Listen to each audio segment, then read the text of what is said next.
What's up, everyone? Welcome to today's video. Welcome to the Video Game Fight School channel. Thank you very much for tuning in.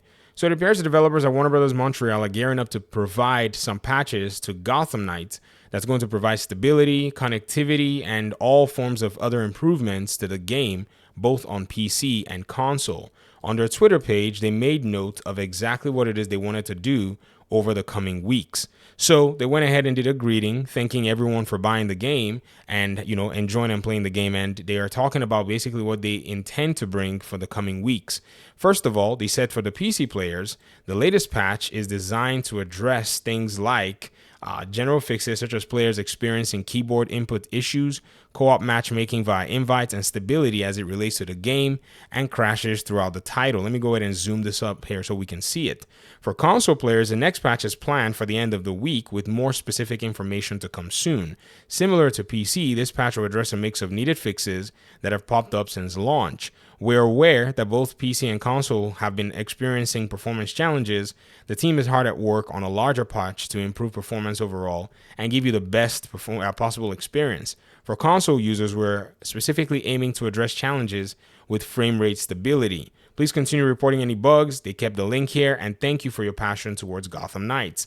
So this is, in my opinion, something that I strongly believe that developers should be able to come out front and center and take care of. Software is a mess. I'm not going to sit here and pretend like I know all the intricacies, but I've kept my ears very close to this whole Gotham Knights thing, watching Digital Foundry, talking to developers across the board, and trying to see what could have been the issue with this game that it wasn't experiencing or at least achieving the intended frame rates that the game was supposed to launch with.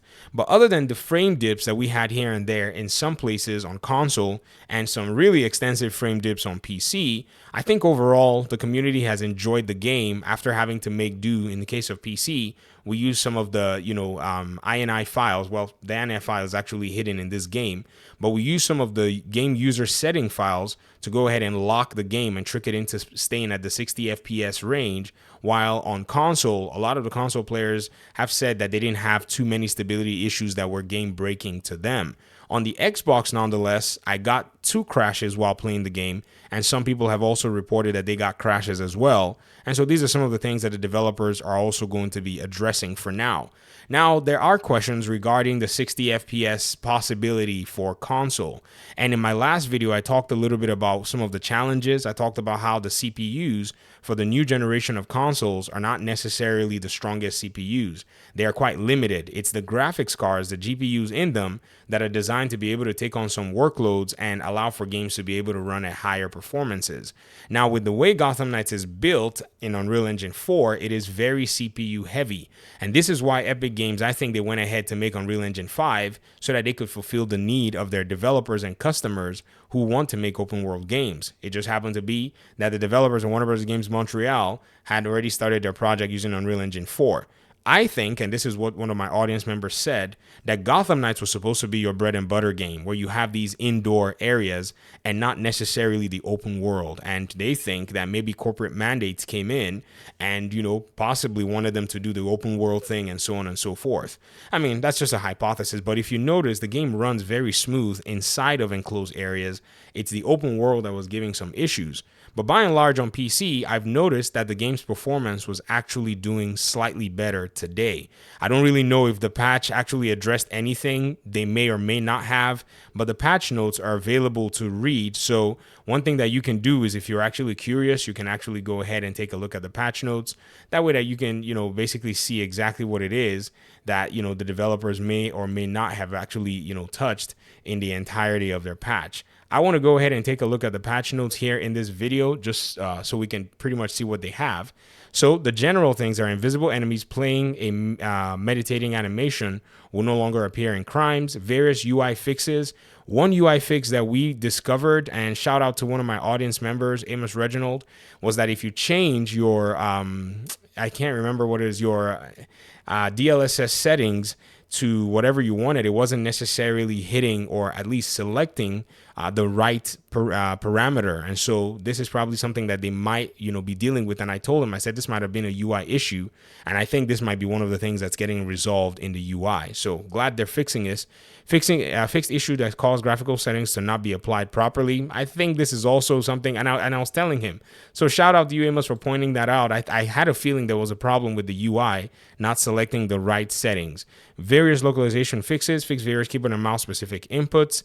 Co-op, fix an issue that was preventing being able to join friends through invites. Stability, various crash fixes throughout the title, most notably during Style Labs, Free the Scientist fight, and the Harley Quinn Hospital boss fight. So for those of you who are having issues with the Star Labs boss fight, apparently they've already, deployed a fix for it and then fixed an AMD specific crash related to shadows. So known issues. There may be some compatibility issues with NVIDIA Ansel that we're still investigating for this patch. So this is a very brief patch, set of patch notes.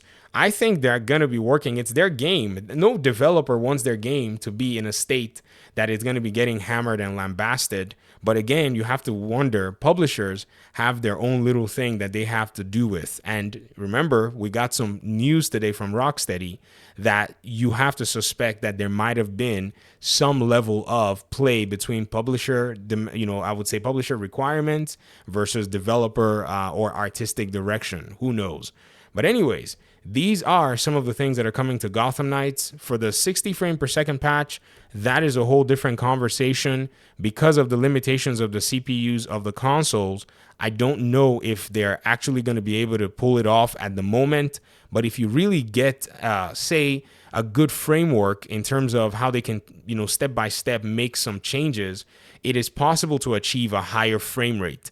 I don't know, though, if they're going to be able to achieve that 60 because it's not as easy as just flipping a switch. It is actually a multi-layered, design and I don't know. It's a multi-layered step that they have to take. But again, this is not uncommon. A Plague's Tale on console is right now running at, if you unlock your frames, you don't get the full 40 frames that you're promised. And so this, again, is showing the limitations of the console at the moment.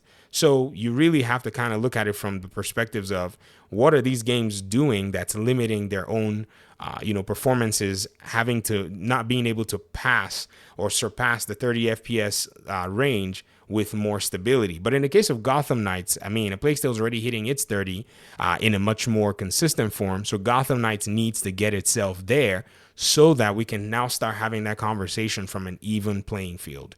So thanks so much for watching the video. I really appreciate you guys' time and audience, and hopefully we'll talk pretty soon in another one. Peace out.